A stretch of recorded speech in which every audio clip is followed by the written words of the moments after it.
On behalf of the University of Wisconsin-Stevens Point and the Wisconsin Department of Natural Resources, welcome to our webinar series, Exploring Prescribed Fire for Forest Management. Before we begin today, we acknowledge that the University of Wisconsin-Stevens Point occupies the land of the Ho-Chunk and Menominee people. Please take a moment to honor the ancestral Ho-Chunk and Menominee land and the sacred land of all Indigenous peoples.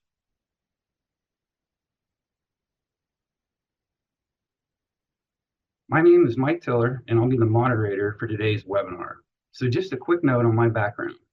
I'm currently serving as a forestry faculty member here at UW-Stevens Point, where I teach forest ecology and lead the university's fire science program. I'm currently working on prescribed fire research in mixed pine and oak woodland ecosystems in central and northern Wisconsin. I've also served as a wildland fire professional in the Texas A&M Forest Service and the California Department of Forestry and Fire Protection. Our invited speakers will explore several facets of prescribed fire related to forests and forest management. They have been invited to provide their perspective and offer advice on how we can advance prescribed fire as a forest management tool in the future. We don't expect our speakers or anyone to have definitive answers about what the future will look like. Rather, we hope this series will provide insights, pose questions, and stimulate our collective thinking. Today, our focus will be on prescribed fire in urban landscapes. As urban development continues to expand into the nation's wildlands, many people choosing to live in or near fire-adapted ecosystems will be presented with an opportunity to support active fire management in local fire-adapted ecosystems. As many of our attendees know, prescribed fire is a key natural disturbance that can serve as an excellent management tool for maintaining ecosystem function and health, as well as mitigating hazardous fields near human development.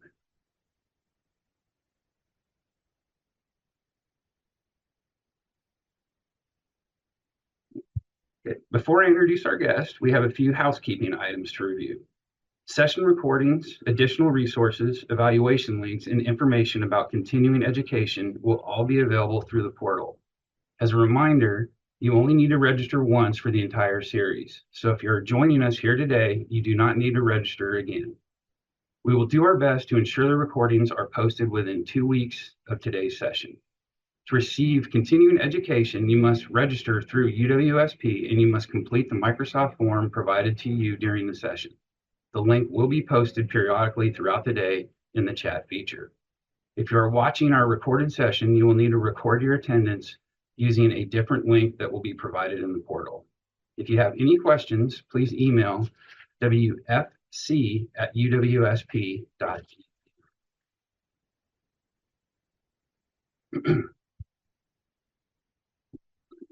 Back up on here. It's critical that everyone attending the live sessions or watching the recordings is registered for the series. This helps us with securing funding to continue offering free educational opportunities. We kindly ask that you do not share the portal Zoom link or Zoom recording to someone not registered for the series. Thank you for your cooperation. This series is hosted by the Wisconsin Forestry Center at the University of Wisconsin-Stevens Point in the Wisconsin Department of Natural Resources, Department of Forestry. An evaluation link will be provided later this morning, and we hope you will all provide feedback when we continue to improve our series. Although you are attending virtually, we still want to hear from you. Please type any questions or comments into the Q&A function at the bottom of your Zoom screen. Please type any comments in the chat function of Zoom. The chat feature may not be monitored for questions, but our technical host is monitoring for content. We will do our best to address all questions and comments, but may be limited by time. Before we begin today, please say hi and let us know where you're from. As of today, we have over 1,100 attendees from around the world. Welcome.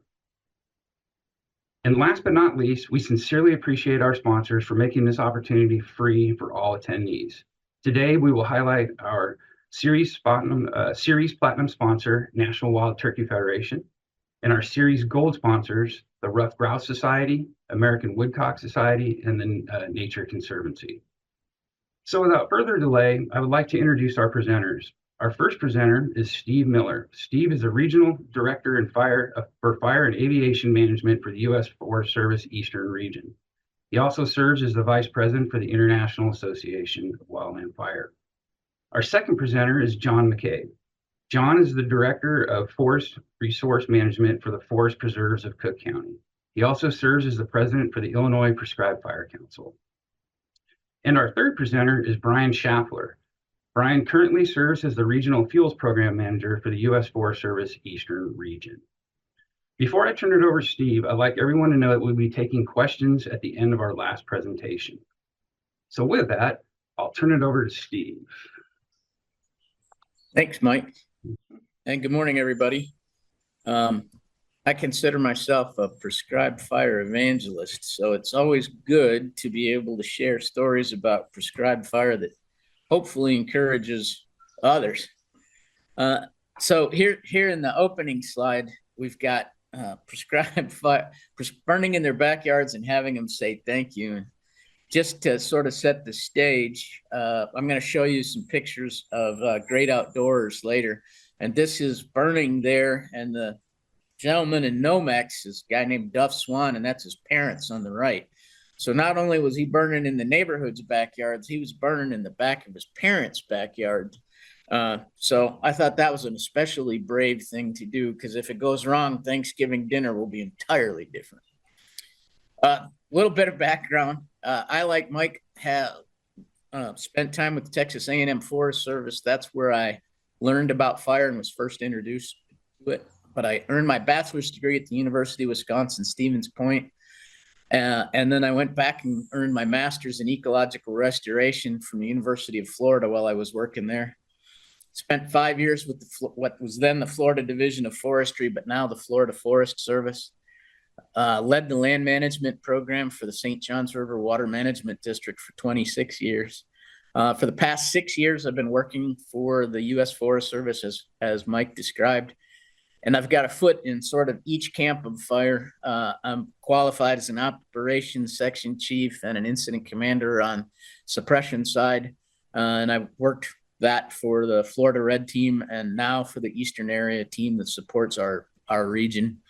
And I was fortunate enough to spend most of my time when I was in Florida, which was 31 years, serving on the steering committee for the North Florida Prescribed Fire Council. So through all of those, I've had an opportunity to meet lots of people and learn different things.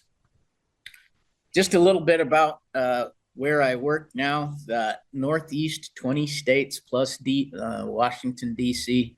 Is identified as what we call Region 9. And so it goes Minnesota to Maine to Maryland to Missouri and everything in between. But what I'm really going to focus on today, since the topic is burning in urban landscapes, is while I was in Florida, we were primarily responsible for 420,000 acres of land. We shared management for another 200,000 acres. And so I'm going to focus on a couple of different properties, all very urban. So the first one's Julington, Durbin, which is right outside of Jacksonville. Jacksonville's a city with a population of a little over 1 million people. Hal Scott, which is right outside of Orlando. And then Canaveral Marshes, which is right up against a neighborhood called Great Outdoors down near Titusville.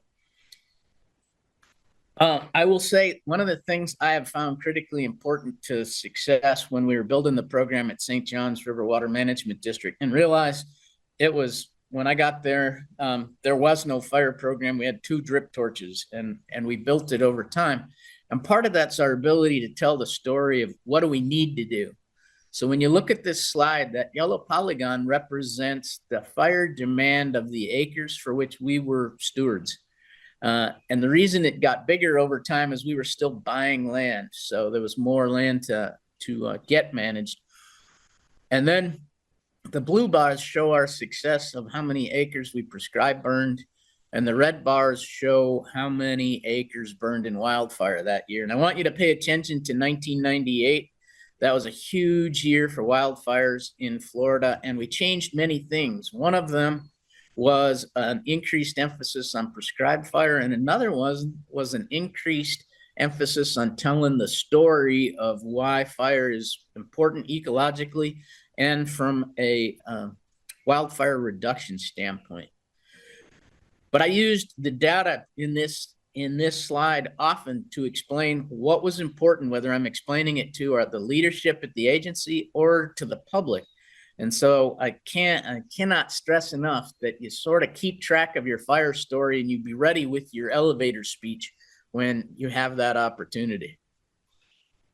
So here's Julington, Durban. It is 2,400 acres. It is just off of I-95.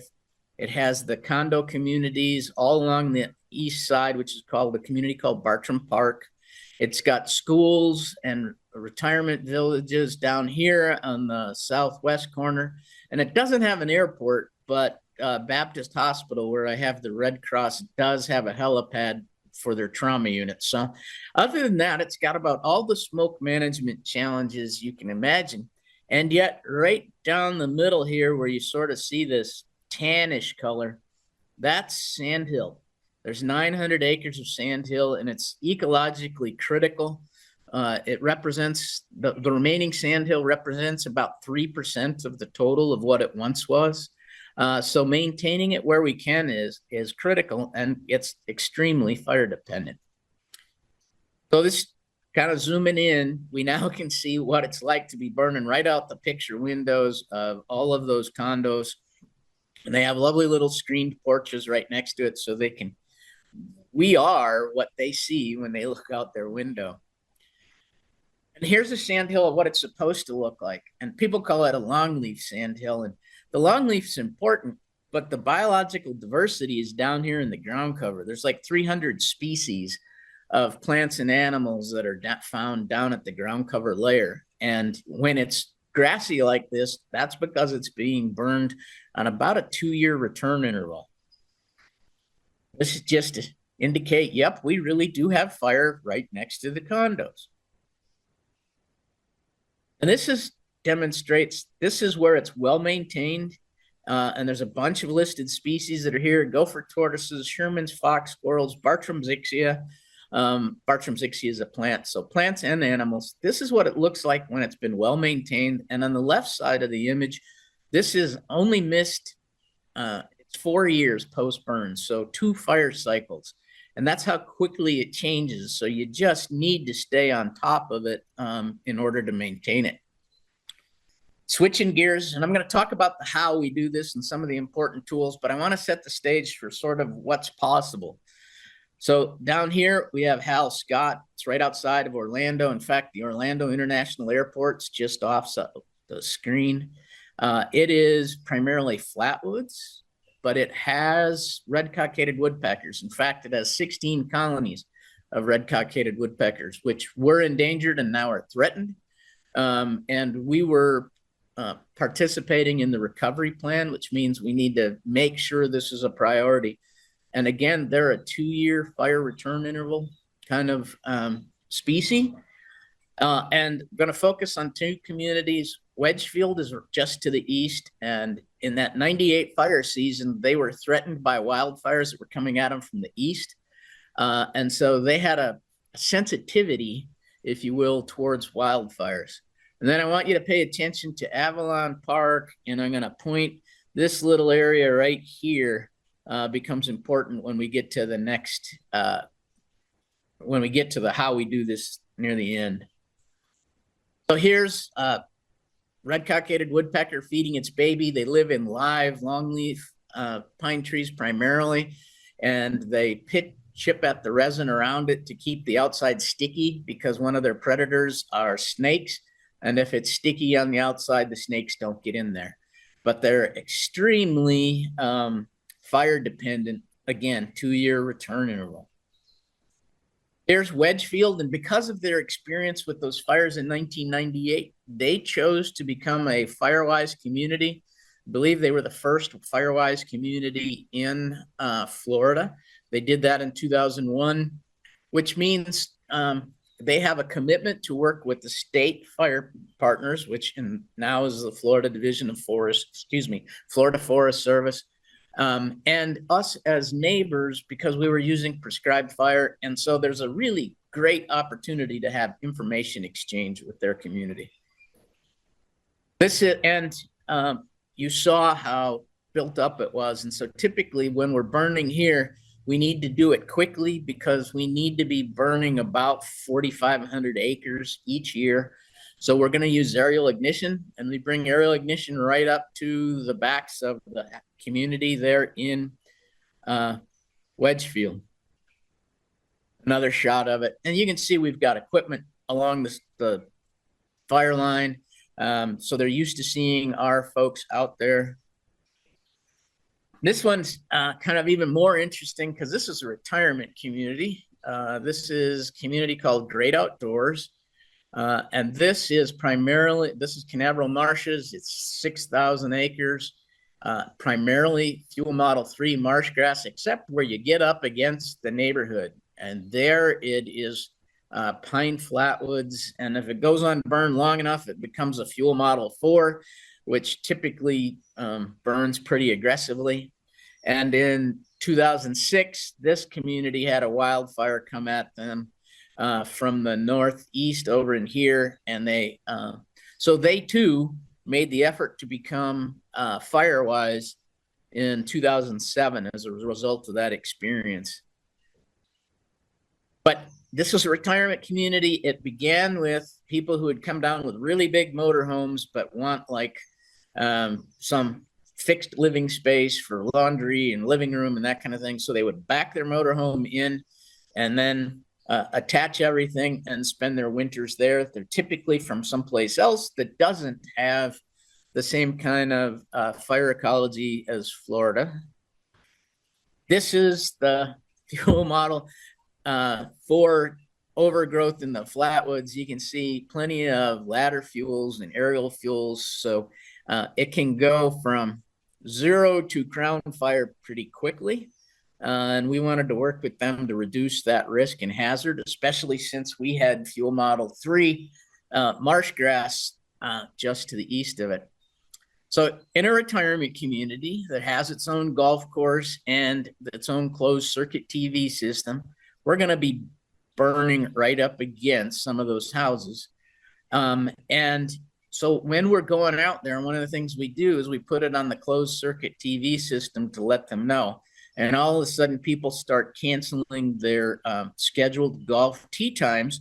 And you can see these little boxes along the road. What that is those same people in their golf carts following along with us as we're burning it. And you can see we had a representation from Brevard County Fire Rescue out there, because for most of those folks, those big red trucks represent the fire department. And if they could see them out there, then life was better. And then the 911 system wouldn't get overwhelmed with phone calls. Slightly different angle. You can see we did a fair amount of fire line prep to reduce the risk right at the edge. Again, all of the golf carts following us around. So we have an audience. Another shot of the same thing. All right. So that's sort of what, sort of maybe the extreme of the urban interface, but proving it's possible. But let's talk a little bit about why is it possible? How did we do it? And so here are the things that I think are really important. Communicate, cooperate, build confidence, and manage the smoke. What do I mean by communicate? Use every tool you have. So this was our website. You can see down here, they have links where you can go and see the more detailed story of land managers that have a variety of preservation and management tools. So there are links about restoration efforts and prescribed fire. Here are the individual announcements for when we're actually doing some prescribed burns, so people could see that. We also, outside of the homes in the urban interface on the boundary line, we typically had a fence with gates through it so people could recreate on the property, but we needed to control vehicles that like to deliver couches and things. So it's fenced with gates, but on the fence is hanging this sign. And it said properties managed with prescribed fire. And now we're going to hit two audiences. For one audience, it might be the importance of the ecology, to maintain its ecology, and the other audience, and to reduce the risk of wildfire. This helps especially in places where people move in frequently, so that if they're there in an off year when you're not burning, they know it's an experience that they will enjoy soon.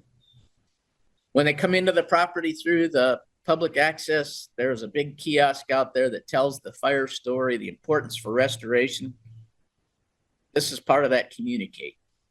And then the photo you see is a really cool thing we did with the North Florida Prescribed Fire Council. We had a media day. So we ran them through about a 3-hour Jiffy S-190, S-130, and then we provided them qualified escorts and enabled them to participate in a prescribed burn. So the woman there with the drip torch, her name is Dinah Pulver. She was then a reporter with the Daytona News Journal and now with the USA Today newspaper. And this really got her awareness up about prescribed fire. So she's a strong advocate. But look for whatever opportunities you have to do the communication, whether it's seasonal with like Prescribed Fire Awareness Week or on the day of, where you can do press releases, or in our case, we had Julington Durban.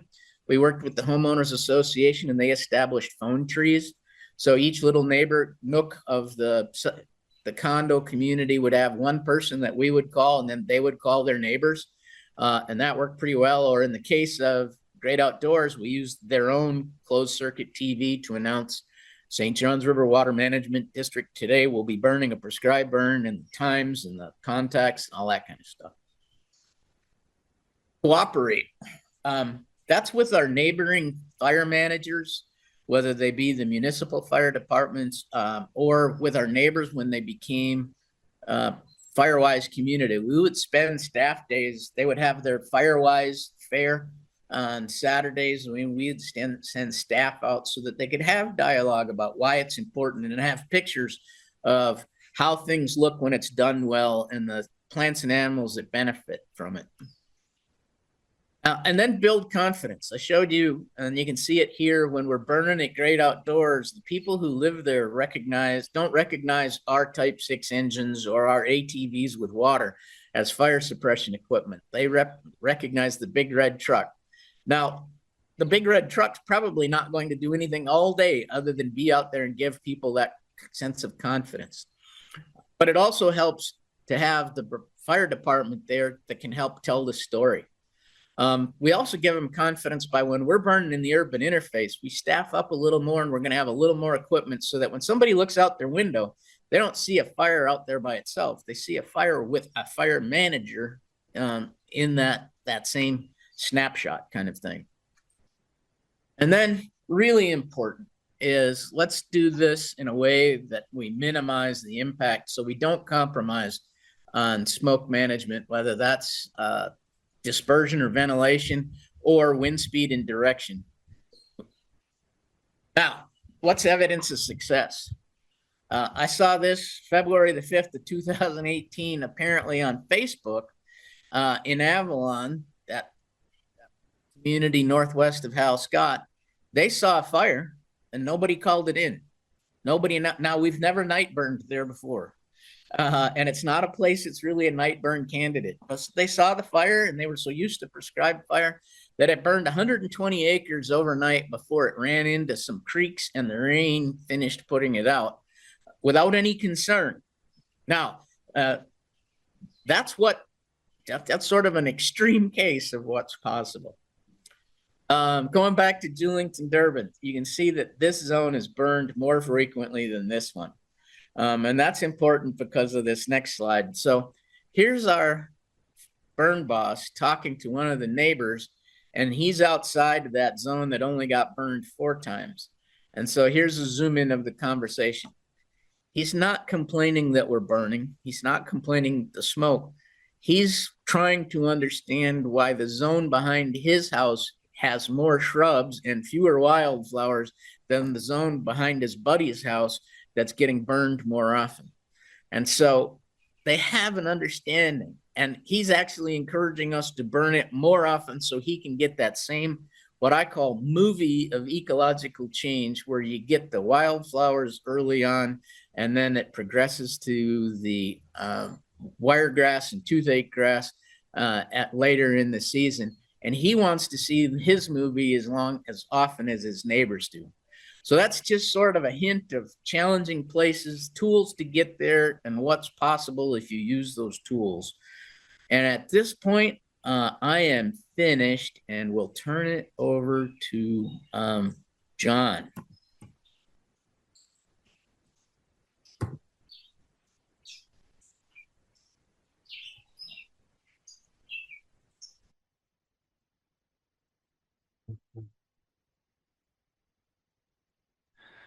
Thank you very much, Steve.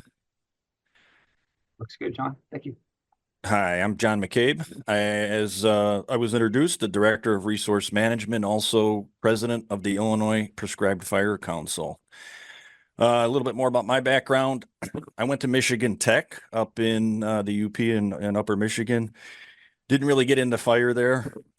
Came back to Cook County where I was born and raised and started working with the forest preserves full-time in 1994. I actually started there in 1990 while I was still in school.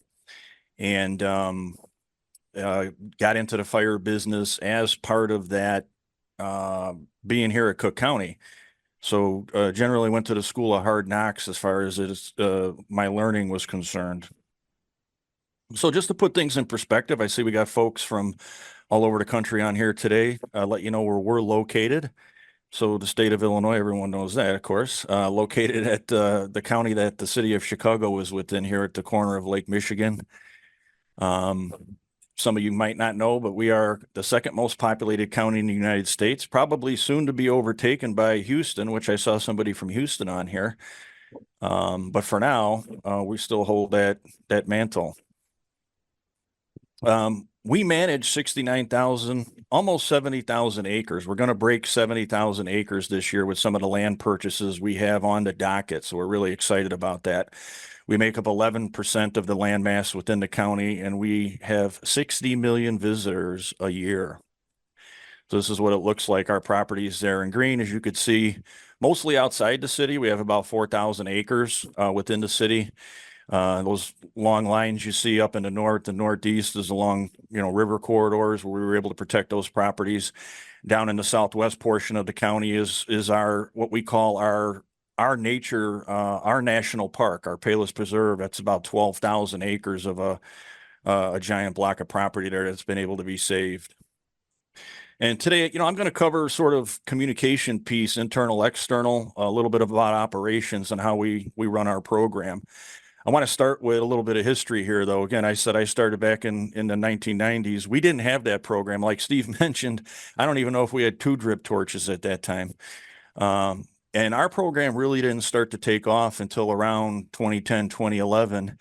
And that coincided with a shift in our administration and elected officials. As you can imagine, in Cook County, you need to have the support of those folks in order to be successful in just about anything you're doing at this level. And then you can see how we've sort of taken off since that point. So I'm going to talk about a lot of that here in my presentation today. So again, keep things in perspective. What we deal with, a little bit more developed than what Steve showed you, different habitats, of course, and different things that we have to consider. So these are some of our burn units in what we call our North Branch area. So you could see not very large in size. I'm sure, like I said, we manage 70,000 acres. For some of you folks on the federal level, that's probably a burn unit or a small fire. For us, a larger burn unit is several hundred acres, and we burn units as small as, 1 to 2 acres at a time. You have 2 guesses on which airport this is, right? O'Hare or Midway, but this is actually O'Hare, and you can see our property a little bit off to the east there, and then some of the burn units that we have at those properties. I burned some of these properties several times, and I can tell you the airplanes are coming in so low over your burn unit that the stewardess is asking for my drink order. It's pretty intense, and from a burn boss perspective, you definitely have to be on your game when you're burning this close to one of the busiest airports in the world. And just look at the development in and around those properties. So the usual concerns that folks are dealing with anywhere you're burning are just amplified in this situation. As you can see, burning along roadsides where you have a relatively busy intersection, traffic concerns, gapers issues, all that type of stuff. The buildings, here's a hospital on the photo on the right where we talk about smoke sensitive targets. I think there was some ordinance back in the 60s or 70s when a lot of these buildings were built. Schools, nursing homes, and hospitals had to be built next to a forest preserve, because it seems like there's one next to every burn unit that I have. And of course, those are things that, could end your career if you end up smoking a site like that out. We are currently working on revising, updating our community wildfire preparedness plan.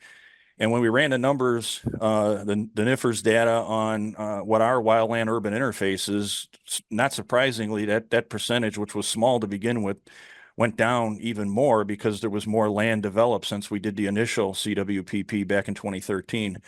So we shifted gears a little bit and looked at smoke impacts as sort of our main focus of this document. And as you can see from this map, everything in that dark red is within a quarter mile of vegetation that could potentially create smoke impacts to, residents and some of these other smoke sensitive targets that we're concerned about. So we have zero wiggle room on any of our burn units here in Cook County.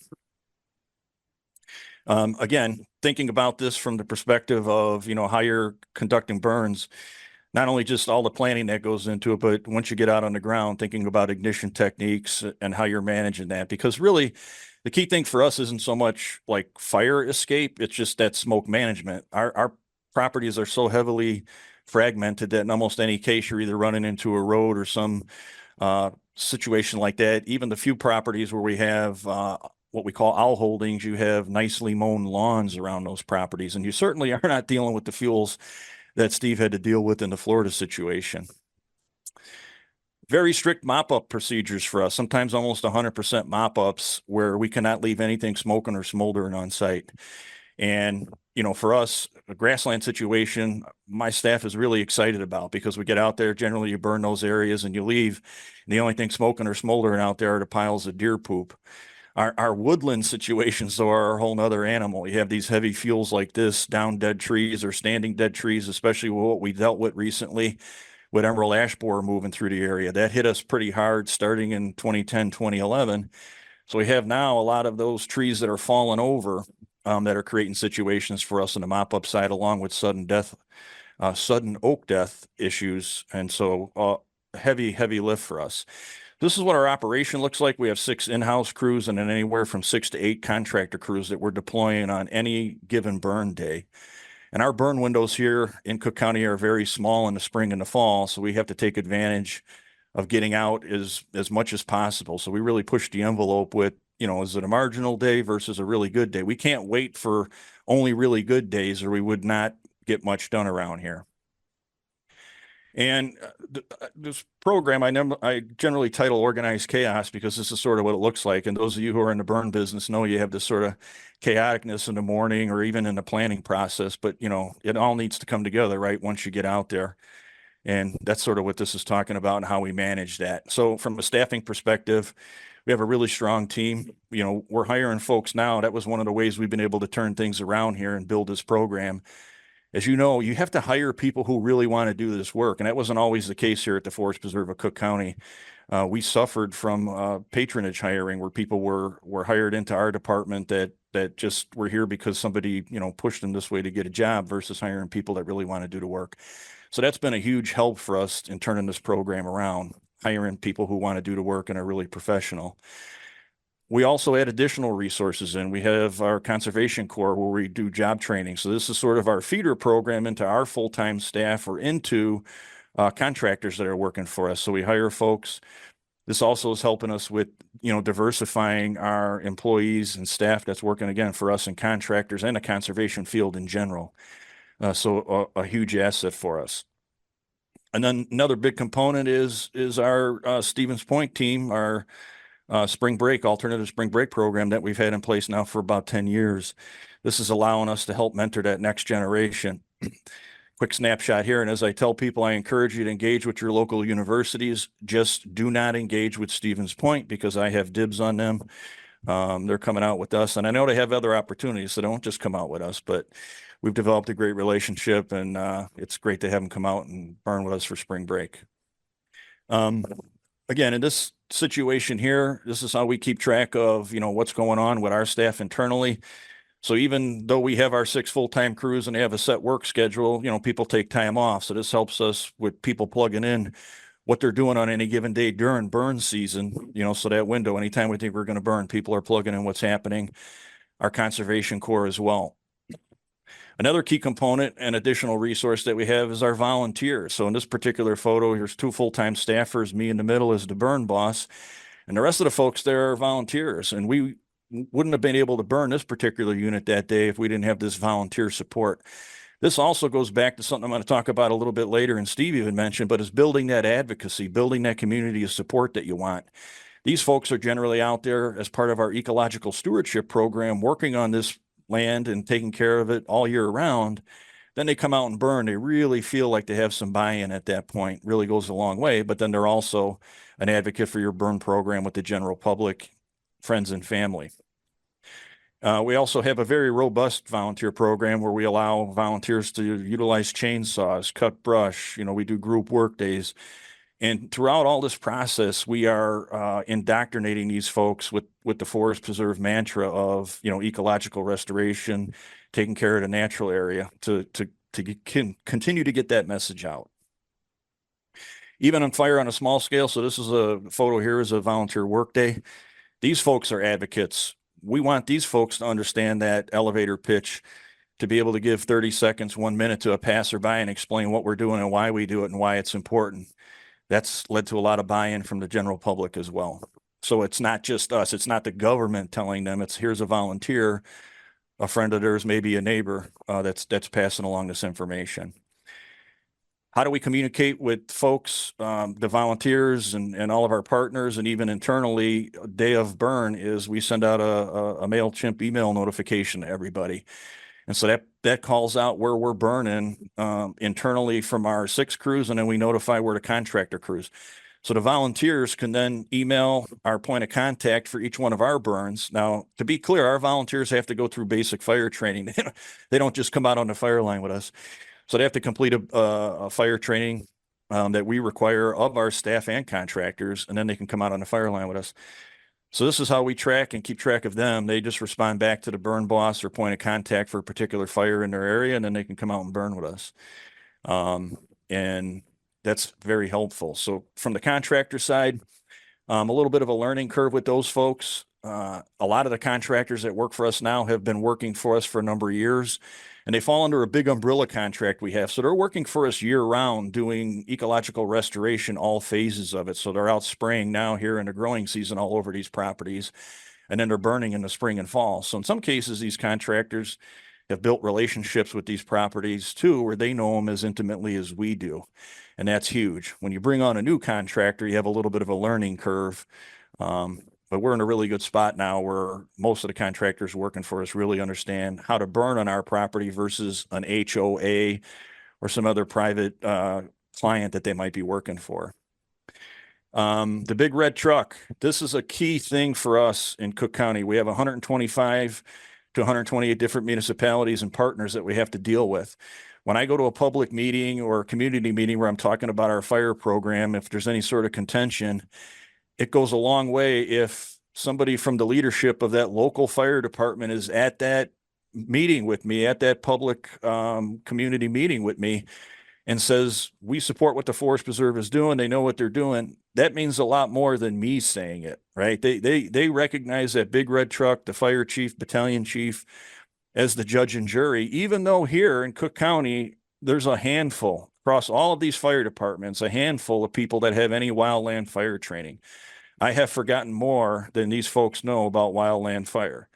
And so we have built these relationships over, again, my 20, 25 years in the fire business here by engaging with them like this, doing on-site trainings. And it generally comes from situations like this, where they get to these sites anytime we have a wildfire in our property. And let's be clear, any wildfire in our property is really an arson, because we don't have lightning started fires or anything like that here.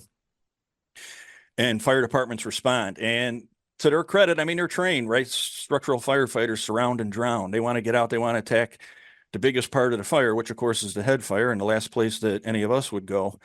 And generally they end up getting truck stuck. And so when we have conversations with them in situations like this, that leads to that engagement down the road, the training, and then they recognize that we know what we're doing. And then that support that has led to really 98% good relationships with our local fire team.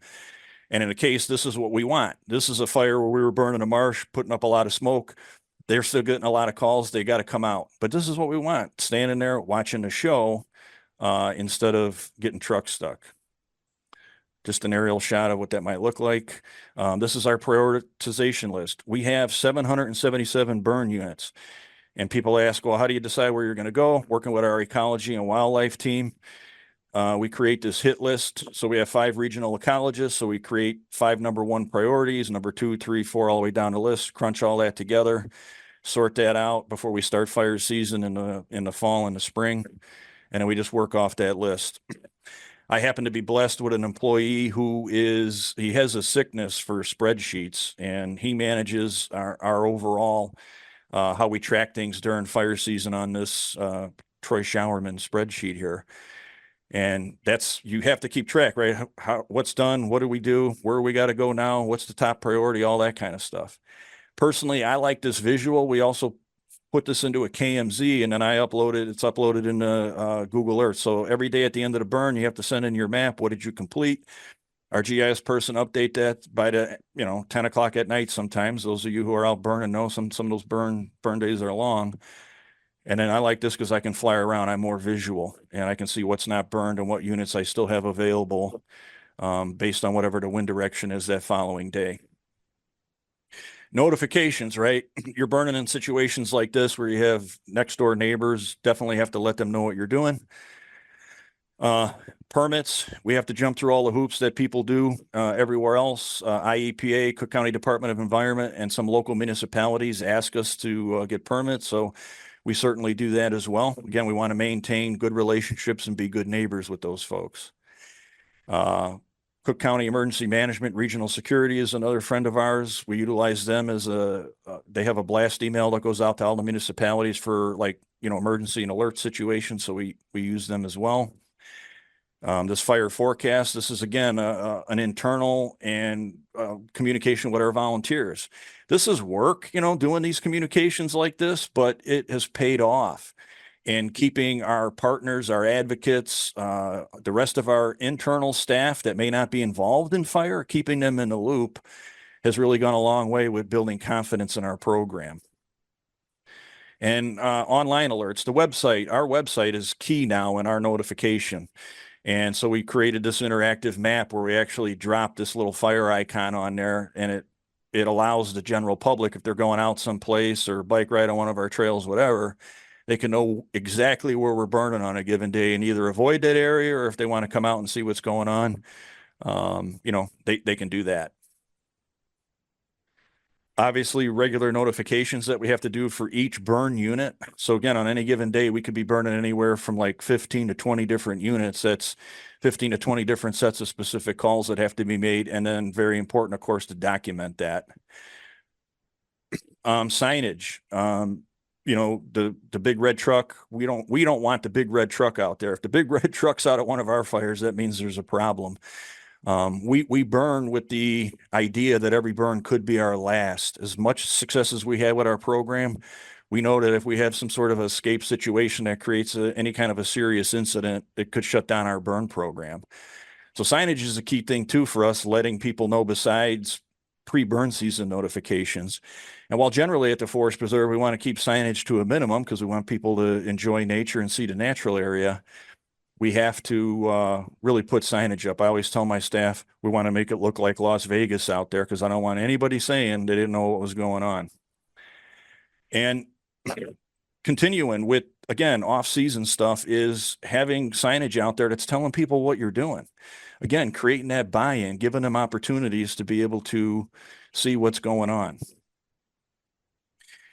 How do we prepare the public? Again, keeping signs up as far as even this simple yard stake sign. So we put this out, this fire is good sign that you see here along our paved trail systems, especially at some of our busier locations. So you have this area that you just turned black. Now you put out this fire is good sign, and you're getting thousands of people a day in our case for a couple of weeks that you're conveying this message to. So very simple, very inexpensive way of doing that.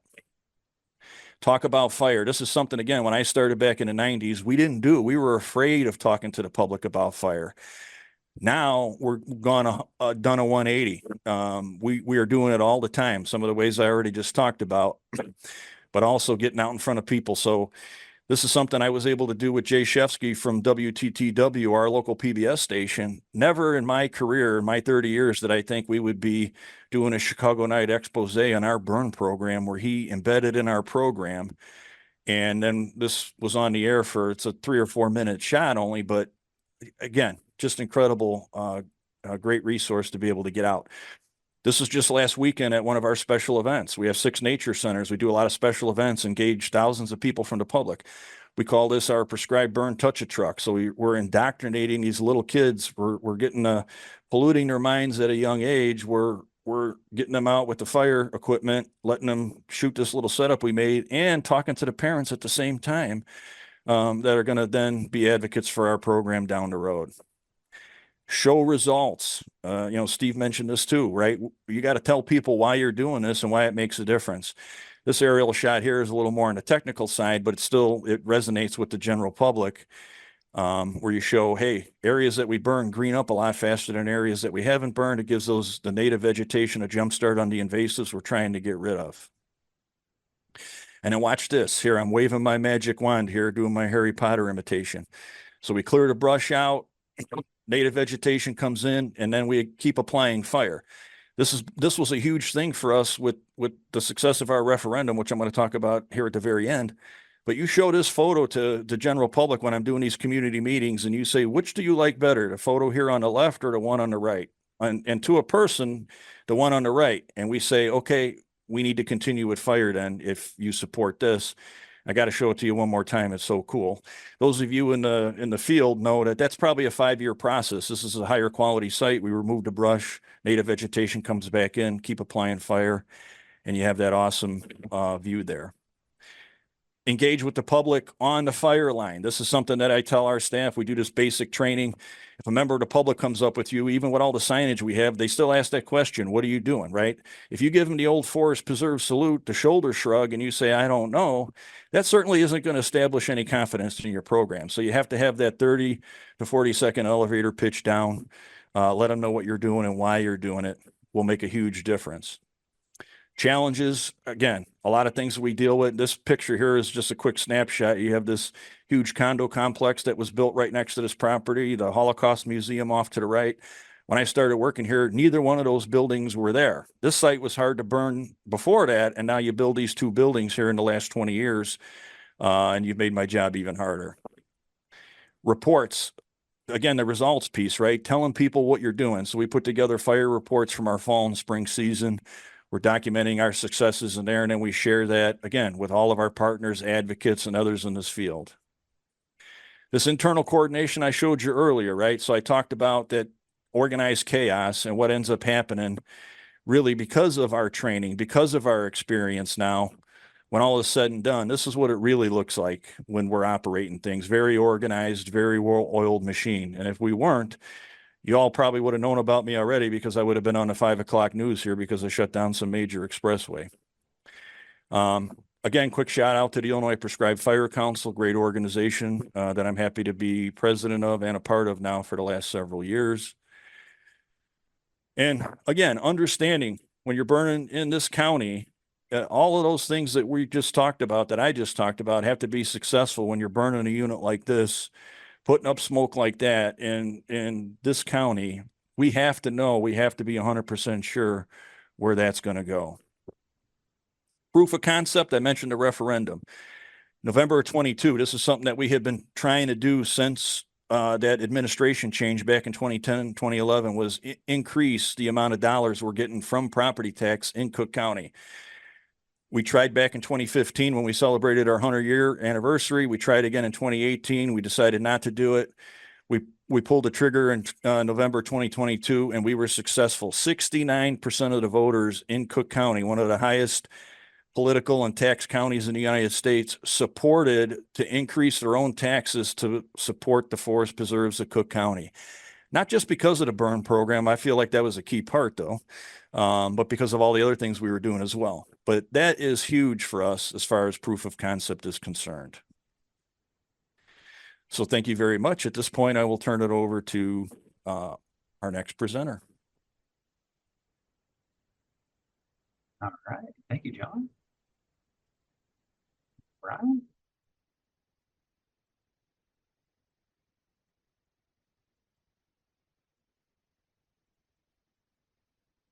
Excellent. Looking good, Ryan.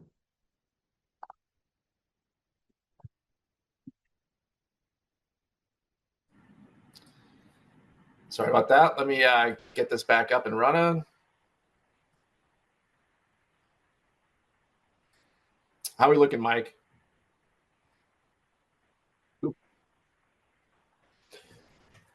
Okay, well, good morning, folks. My name is Brian Schaffler.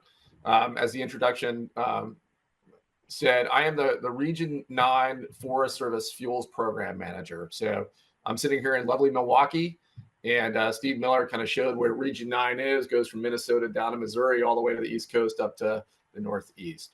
So I've been working here in this position for about 6 years, 5 or 6 years. A little bit about me.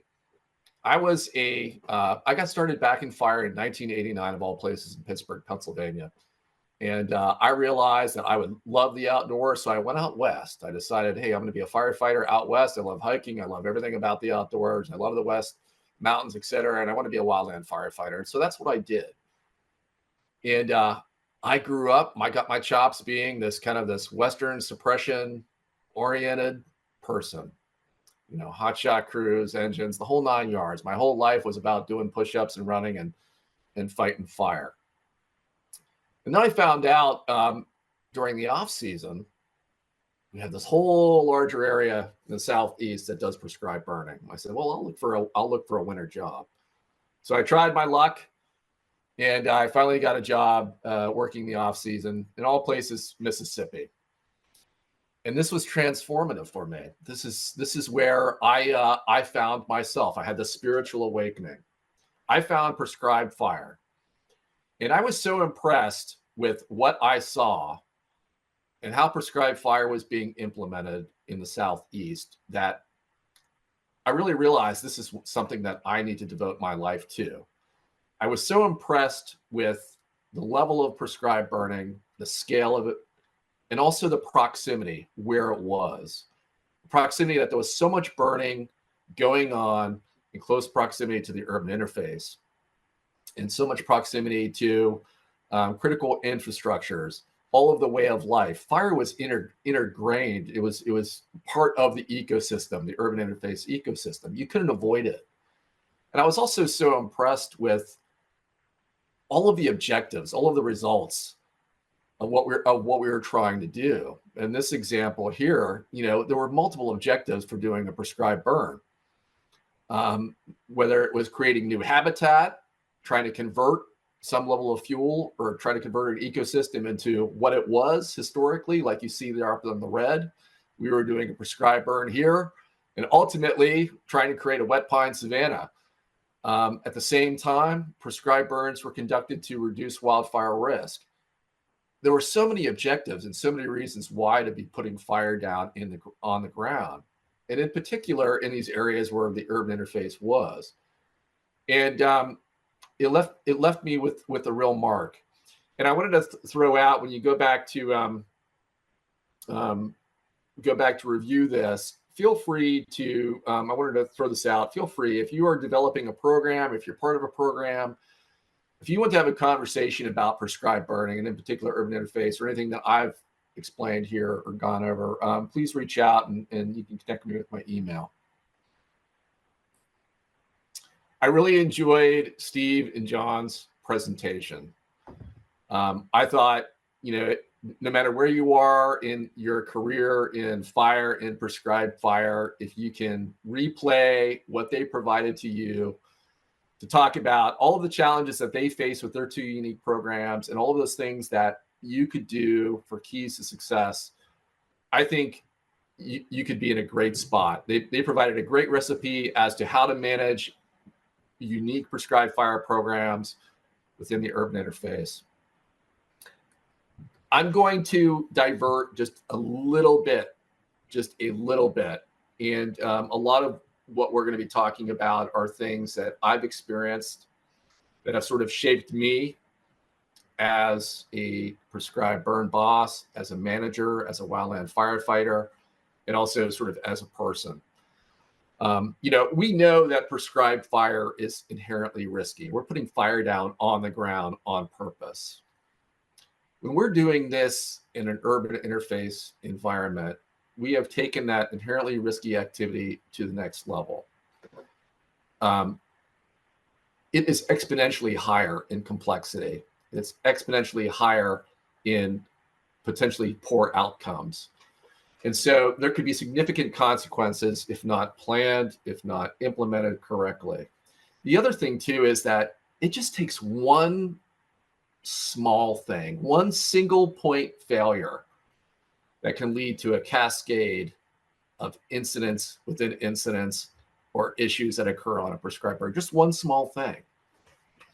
So there's a high degree of perfection. There's a high degree of accountability to accomplish this type of work. And whether or not you're either the burn boss or the burn manager, all the way down to the crew member, everyone needs to be functioning as a high-performing team.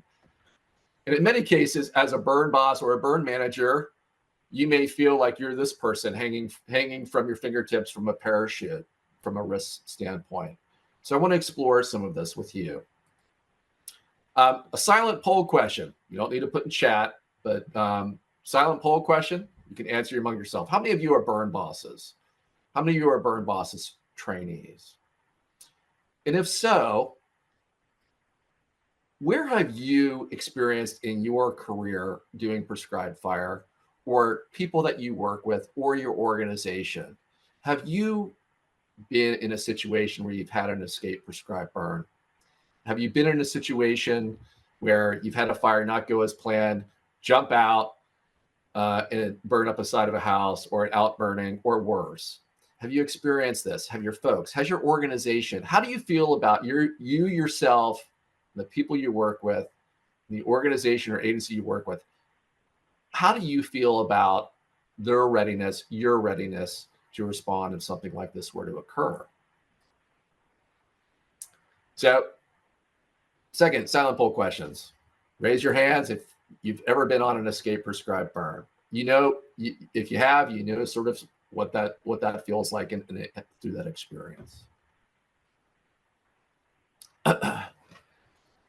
We have a lot worse things that could happen during prescribed burns. We have people that are seriously injured. We have people that have been killed doing prescribed burns. This is an activity of high risk. And it's one of the worst things that you can live through. And one of the things you need to ask yourself, no matter where you are in the line of the prescribed burn organization, are you ready to respond if something like this were to happen? If there was a serious accident or injury or worse, are you yourself, with your experience and training, ready to handle something like this? How about your team? How about your agency or your organization? Do you have what is in place to respond to a terrible outcome, a terrible day in the office? Have you had that experience? Silent poll question. Have you had that experience while you're conducting a prescribed fire burn or prescribed burn and you have an employee or a cooperator have a serious injury or worse? Or a medical emergency? How about a situation like this? And John really talked a lot about what a bad day may look like for smoke. This is a real possibility when we do this line of work. Putting smoke on an interstate, smoke on an airport. You can only imagine if John's smoke shut down Chicago Airport, or had visual flight rules turned into instrument flight rules for all 100 incoming flights. There are significant consequences when things go bad. Ask yourself, are you ready? Do you have training, experience, and knowledge to respond to something like this? Put yourself in this position right now to say, I'm the burn boss and we've just smoked in this road. Am I personally ready? Can I handle this? Is my team ready? Is my organization ready? Do we have the plans in place? Have we been trained? These are sort of tough things to chew on. And so ask yourself that question, and ultimately think to yourself, how many times did I raise my hand? Have I raised it once? Have I raised it twice, 3 times, 4 times? What has been my exposure and my experience to this?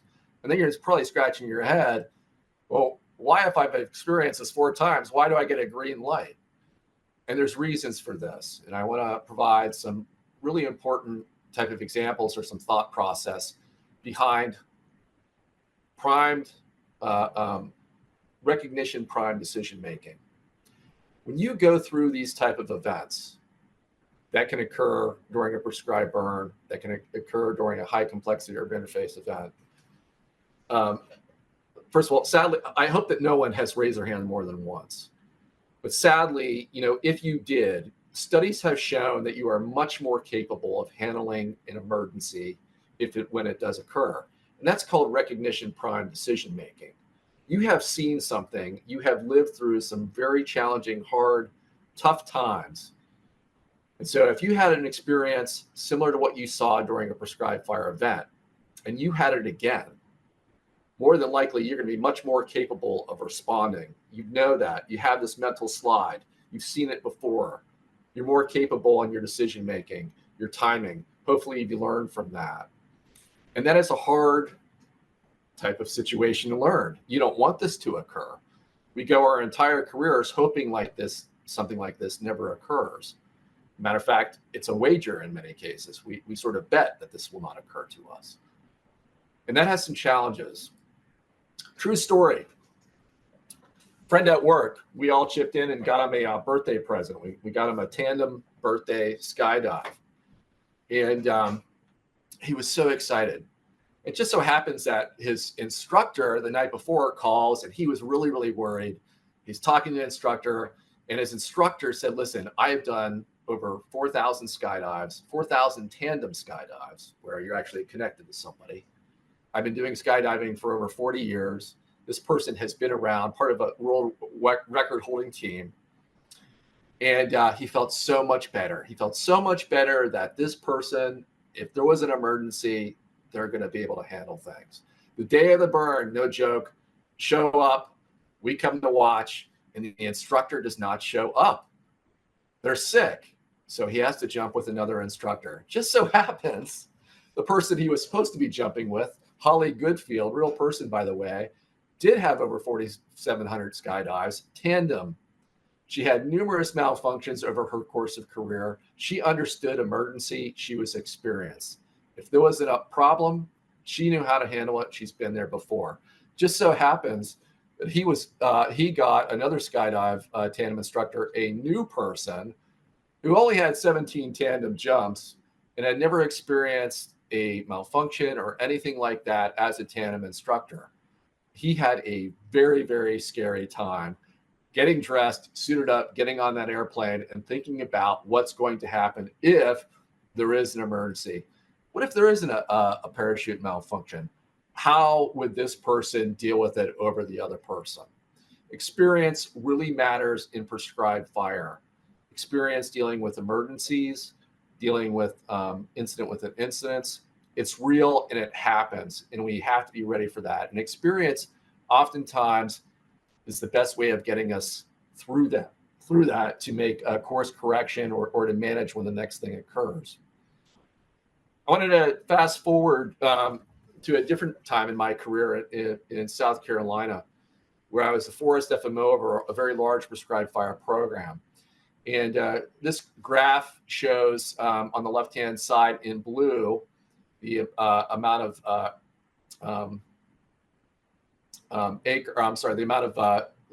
the left is the actual the amount of acres. The orange indicates acres, and the blue indicates prescribed burns. So roughly over that 7-year time, we did about 500,000 acres of burning with about 500 burns. And I was always thinking to myself, when is a bad day going to happen? I mean, if we're going to be doing 70,000 acres of burning and, over 80 burns a year, something, just by the absolute nature of what we're doing, something is going to go wrong. Something is going to happen. And when is that going to happen? When are we more likely, out of all of this burning over the course of a burn season, is this going to happen? When are we going to have a helicopter accident? When are we going to have someone get burn themselves? When are we going to have a vehicle accident? When are we going to have a medical emergency? Trying to figure out when this was. Ultimately, I wanted to know when lightning is going to strike, where I'm going to put my hand in a bag that's filled with a bunch of white chips, and just so happen in that point in time, I'm going to pull out a red chip. Disaster is going to happen. And over that course of the career, I started to find trends. And those trends occurred when we were doing things new. When we were doing things new, whether we were going to new areas that we haven't burned before, whether we acquired new properties and we were putting fire on the ground, whether we were trying new techniques, whether we were utilizing different pieces of equipment, whether we were working with different people or we had different people join us, when there was new in the system, when there were things that we were not familiar with, this is when we started to really have challenges and problems. And this is where the red chip started to come out. And so I want to introduce you a very important thing to think about when we prescribe burn, and in particular, when we're prescribed burning in the urban interface. It's called the risk frequency matrix. And I have seen this, I've applied this, and this is real. And so what this shows is that we have a certain activity, and that activity is low risk all the way up to high risk. And we also have the frequency, the amount of times that we do this. How often do we do a certain risk, a certain activity of a certain level of risk? When a low risk activity doesn't go right, the consequences are really, really low, right? When a high risk activity doesn't go right, especially in prescribed fire, we know what that outcome could be. It could be an escape prescribed burn. It could be shutting down a burn program, as John talked about. It could be lawsuits. It could be injury. It could be death. So on the frequency side of things, whether a task is done a lot or rarely matters in this business. If I was to go golfing twice a year, do you think that I would be a good golfer? Of course not. I certainly would not be as good if I went out every weekend for 52 weeks. So the risk versus frequency is a very important concept. What gets us in trouble, as study shows us? It's not so much the low risk, low frequency, or for that matter, doing a low risk activity multiple times. What gets us where the danger zone is for us is those things that we do that are extremely high risk, like urban interface prescribed burning, that we don't do a whole lot of time doing. The more time that you do something, studies have shown that it's high risk. The more time that you do this activity and you repeat this activity, the better you're going to be, the more capable you're going to be.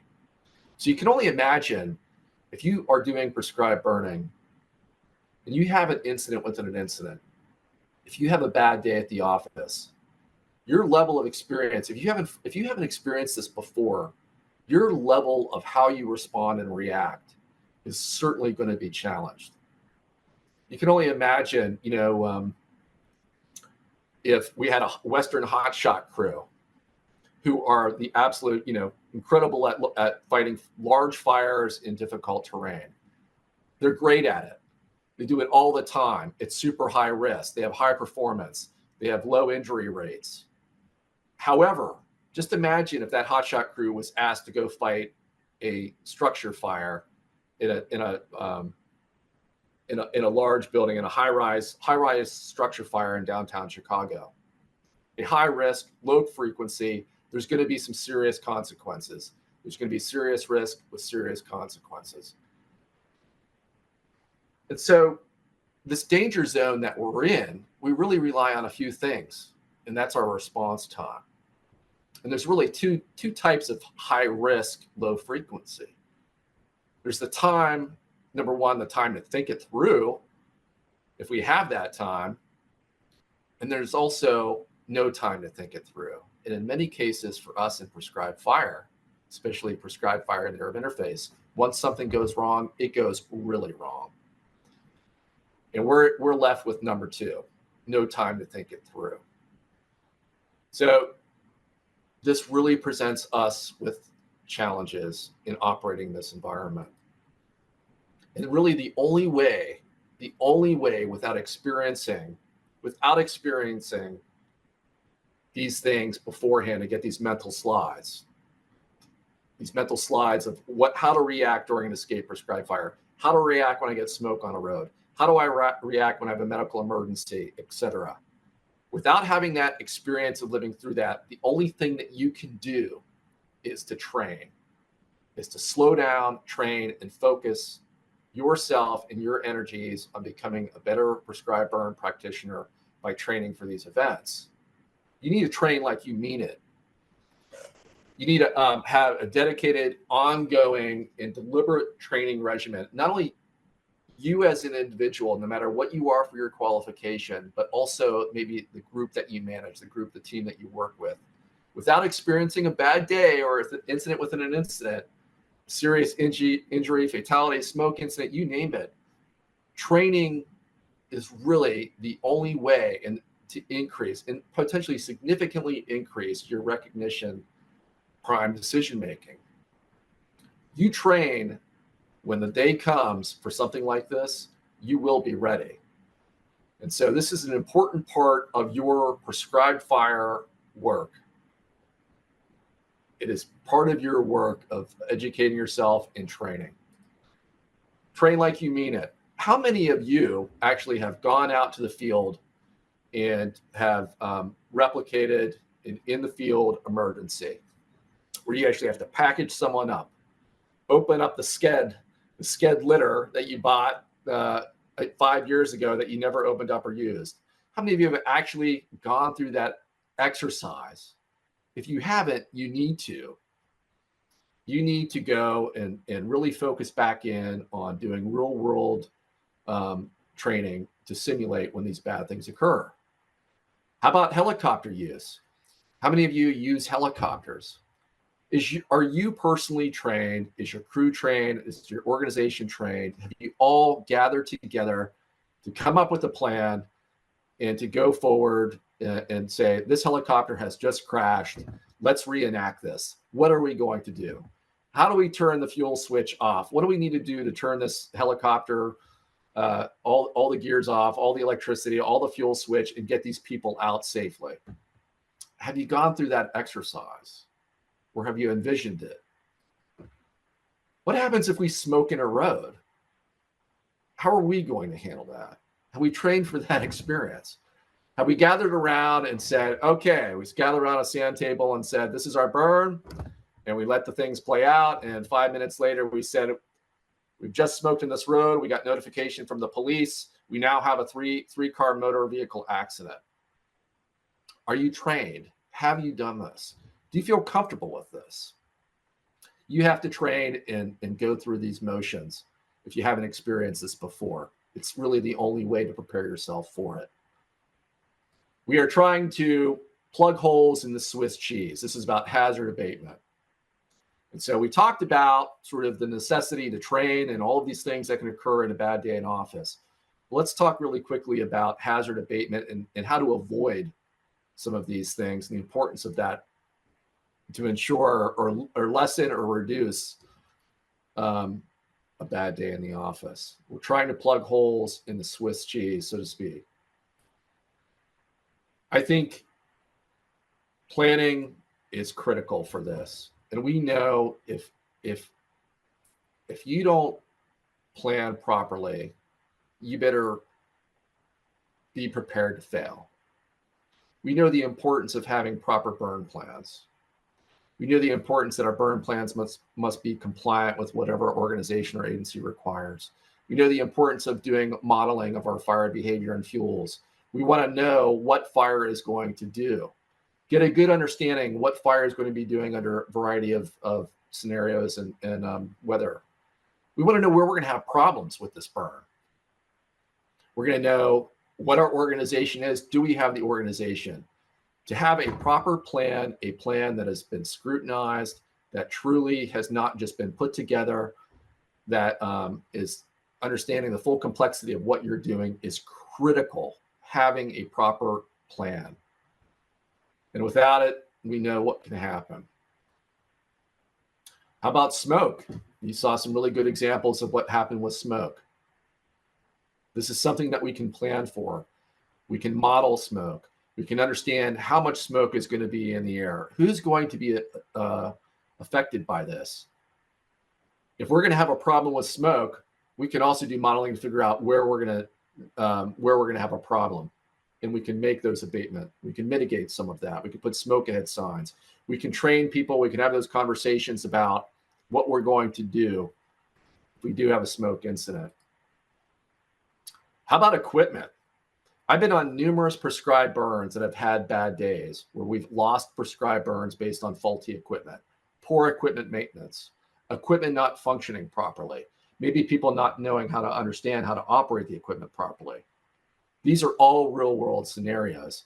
Just imagine as a burn boss going out there and having a spot fire and telling your bulldozer to go out and put a line around it. They start going out and it gets high centered and stuck.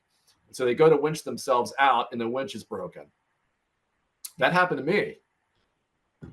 And that fire ended up going from a small fire the size of a bread box to a Volkswagen minivan to about a 400-acre prescribed fire, escape prescribed fire, all because the winch cable was broken. It wasn't functioning properly. How we talk to people, how we communicate, how we work as leaders, how do we ensure that our people know and understanding what they're going to be doing? Are assignments understood? Are they clear? What are the qualifications of our folks? Are we giving folks a job that is outside the scope of their training and their experience? Are they comfortable with it? How many of you have been on a burn where you're giving the world's worst pre-burn briefing? That matters. How many have been on prescribed burns where you don't even know about the medical procedures, the evacuation, where the nearest hospital is, what happens if someone does get hurt? I've been on those. I've been on prescribed burns where the briefing has been so bad and that you don't know exactly what to do if something goes wrong. And God forbid you need to take someone to the hospital. We need to be students of prescribed fire. We need to learn. And to do this job, it's hard. And we need to understand how to get us out of a situation as well as to try to avoid these situations to begin with. If you've not been on Wildfire Lessons Learned Center, you need to. It's a fantastic database where you can query all sorts of real-world examples, documented real-world examples to identify those bad days at the office and what got them there. I'm in this all the time. To get an understanding and to recognize things that might have been a challenge or will be a challenge. This is about small details, attention to small details. Remember, single point failures, small things can lead to real bad things. This database does a great job at sort of pulling those things out to make you better at your job at prescribed burning. Additionally, there's going to be some really cool things that are going to be coming out pretty soon here, and we need to be students. For example, one of the studies that's going to be coming out called the Fire Meta Review Study basically gets into Wildfire Lessons Learned and analyzes 88 escaped prescribed burns. They take all of the prescribed burns that are put into this system, which includes all sorts of agencies, organizations that use this. And they came up with sort of a content analysis to figure out why escape prescribed burns occur. And a lot of things came out of that. There's many reasons why we have bad days in the office, whether it's the environment, things that we can't control very well, whether it's us as prescribed fire managers, as people, the human being aspect of it, to insufficient planning, to quite frankly, administrative issues like who has clear jurisdictional control, who's supposed to be doing what in case there's a problem. We need to really find out as prescribed fire participants, regardless of where you are, how ready we are to react, how well trained that we need to be and have a real honest evaluation of ourselves, the people we work with in our organization, about if we're really capable of handling a bad day. And if we're not, we need to train. And even if you feel like you are, you still need to be training yourself. My old boss used to say, Tony Wilder, one of my mentors, used to say, Brian, fire gives us the test before the lesson. And he is so true. And in particular, when you're prescribed burning in the urban interface, a bad day, fire is going to give you that test before the lesson. And really the only way to be prepared is to train, train, and train. And with that, I'm done.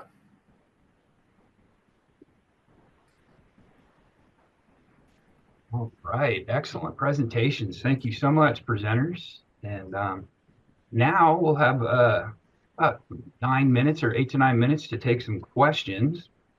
And as I look over on our Q&A board here, the first question that we have is, do you know if there's a fire council in New York State, specifically Western New York? And then the second part of the question, are indigenous groups involved in guiding prescribed fire work in your work? And just a quick note, I would like to make a point that we do have a couple of great webinar presentations in our webinar portal that address fire and traditional ecological knowledge, both in the Lake States and beyond. So with that, I'd like to throw that out to any of our presenters who would like to answer those questions. Steve.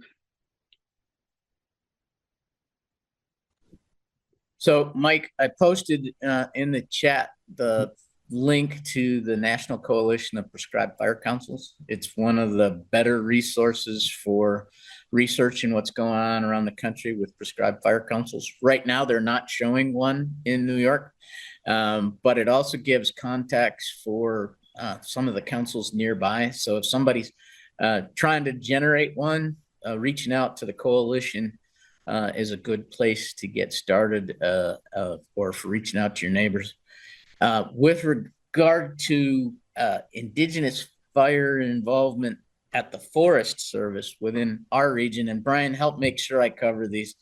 Some of the national forests are very linked to their indigenous population. The Chippewa, the Superior, Hiawatha, Huron-Manistee, and the Shawnee all have different relationships. In some cases, it's sharing of resources. In many cases, it's working with the tribes to understand how cultural fire was used and adjusting the Forest Service fire management to be a closer fit to cultural fire. What did I miss on that one, Brian? I think you nailed it. I think you hit all the points. Excellent, excellent. Thank you, Steve. All right, so the second question is prescribed fire a good way for eliminating invasive species?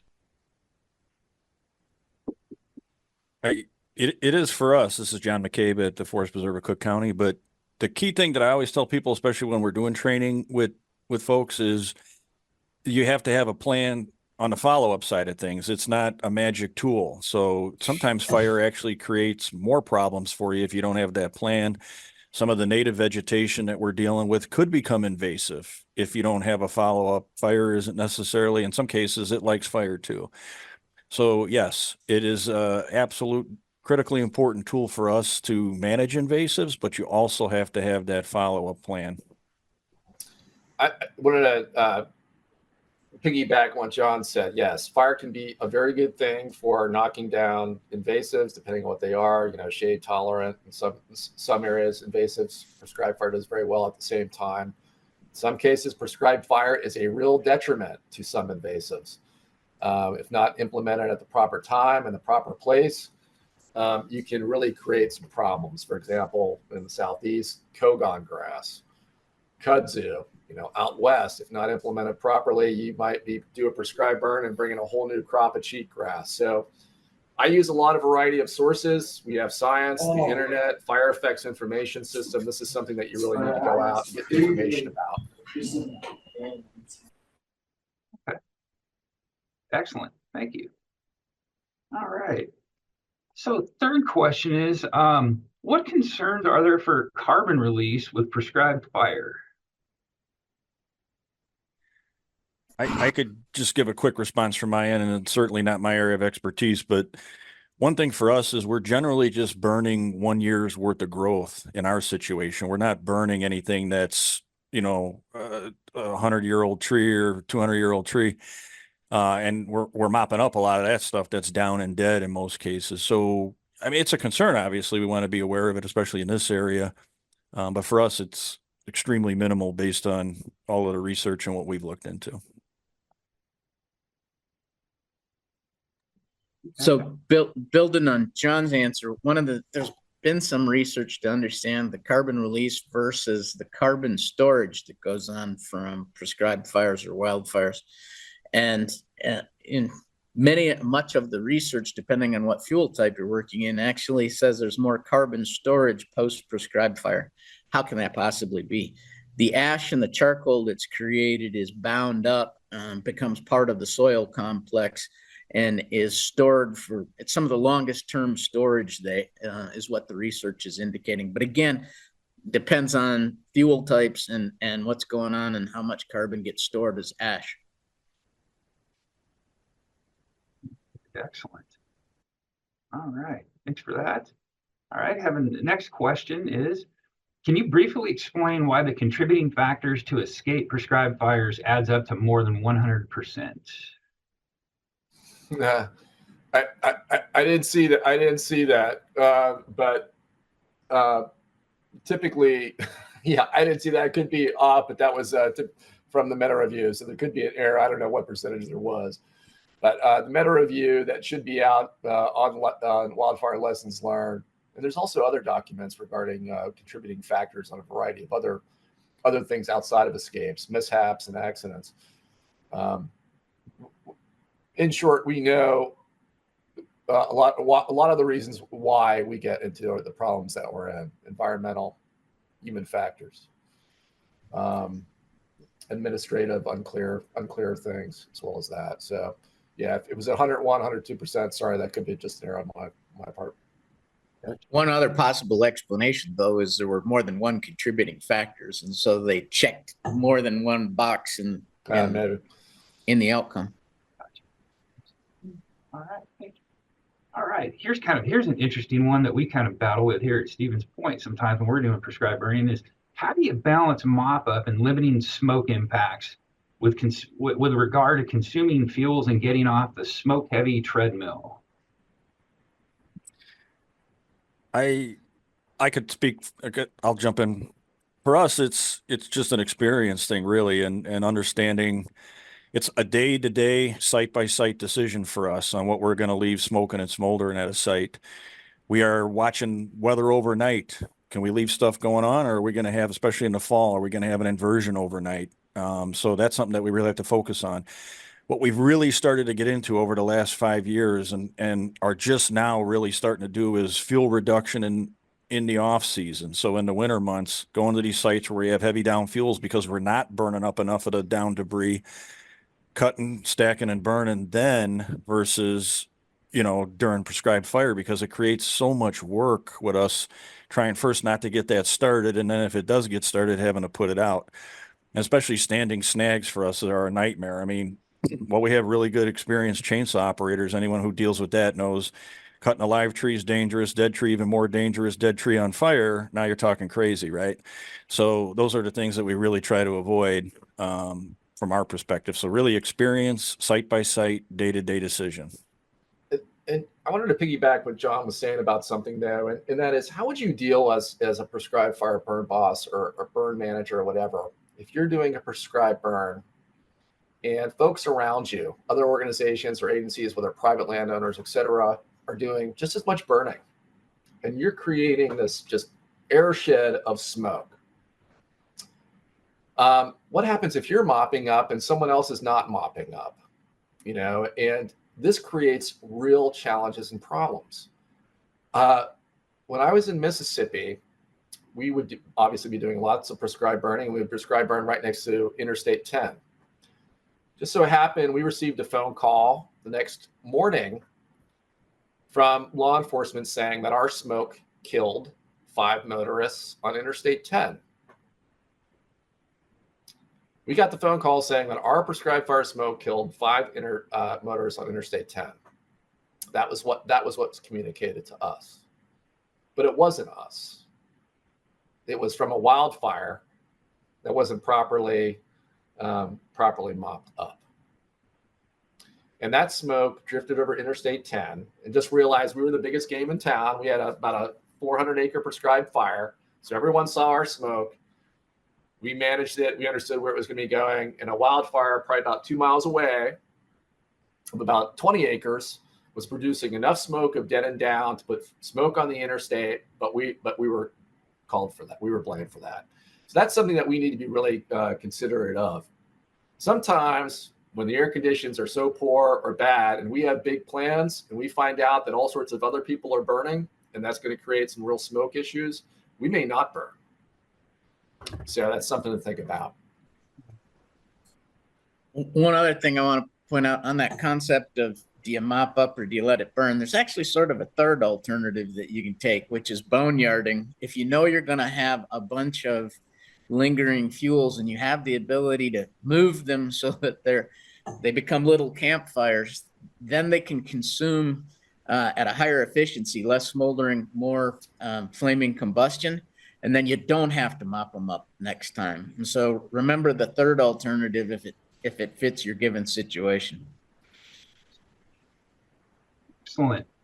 Well, unfortunately, we've kind of come to the end of our webinar here. We've kind of run out of time, and I'd really like to take this opportunity to really thank all of our presenters today. Again, it's just some really excellent presentations. We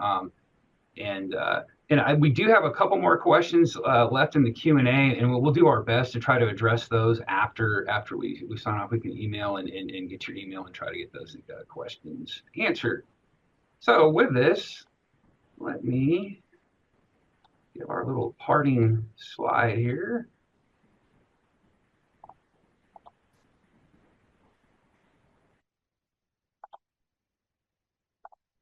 All right. Okay. So again, fortunately, we have run out of time today, but we want to sincerely thank our presenters, Steve, John, and Brian, for sharing their experience and expertise with us today.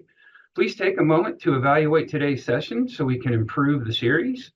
You can scan the QR code or click the link in the chat. The evaluation link will also be posted in the portal. Thank you for joining us today. We look forward to seeing you again on July 10th when we discuss prescribed fire and climate change. Everyone have a great day.